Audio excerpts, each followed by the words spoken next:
Hello বন্ধুরা, দেখো বন্ধুরা, আমার ঠাম্মা আমাদের ছাদ বাগান থেকে কিছু শাক তুলে নিচ্ছে। ওটা মটর মা, এটা শাক। কি শাক? মটর শাক। তো বন্ধুরা,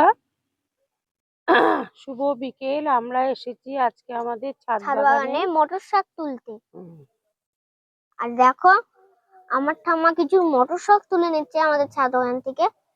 আর কত সুন্দর মটর শাক গুলি হয়েছে, কত ঘন মটর শাক গুলি হয়েছে দেখো, হুম। কত মটর শাক। আর খুব ভালো খেতে এগুলো। ছোট হয়েছে, একটু বড় হয়েছে, এরকম করে মটর শাক গুলি হয়েছে। আর পুরো এই মটর শাক খেতে খুব সুস্বাদু। আমরা শুধু মটরশুঁটির জন্যই এই শাক করি না, আমি শাক খাওয়ার জন্যই এই শাক আমাদের বানানো। ওমা, তো মটর শাকের রেসিপিটা আমি বলে দিচ্ছি। প্রথমে খানিকটা বড়ি ভেজে নিই। বড়ি ভেজে নিয়ে তারপরে কালো জিরে ফোড়ন দিয়ে আলু, সিম, বেগুন ভালো করে কষিয়ে ভেজে নেওয়ার পরে এই শাকগুলোকে আবার ছোট ছোট করে কাটবো।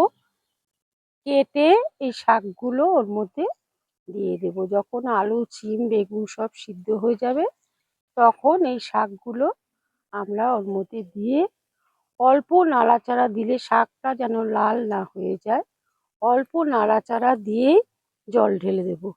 তার মধ্যে একটু নুন, মিষ্টি আর কাঁচা লঙ্কা অ্যাড করে দেব।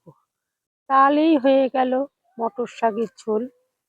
দারুণ লাগে বন্ধুরা। আপনারা কে কিরকম খাও, সরি, তোমরা কে কিরকম খাও আমি জানি না। আমি এই শাকটা এরকম ভাবেই রান্না করি এবং এটা খুব ভালো লাগে আমাকে। তো বন্ধুরা, আমার এই ভিডিওটা যদি তোমাদের কাছে ভালো লেগে থাকে, শাক দিয়ে কিভাবে খাও? বলো, তুমি বলো।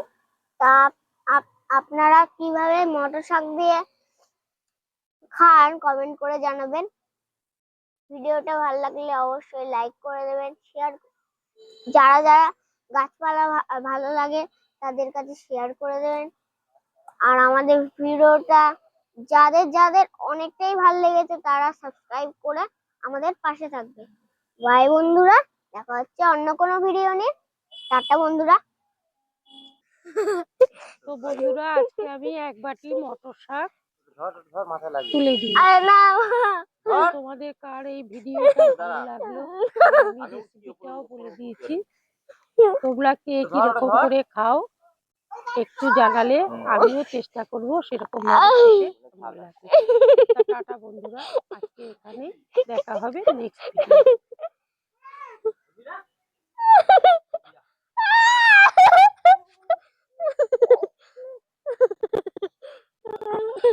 আর কিছু নেই, আমি পড়ে যাবি তো। সোজা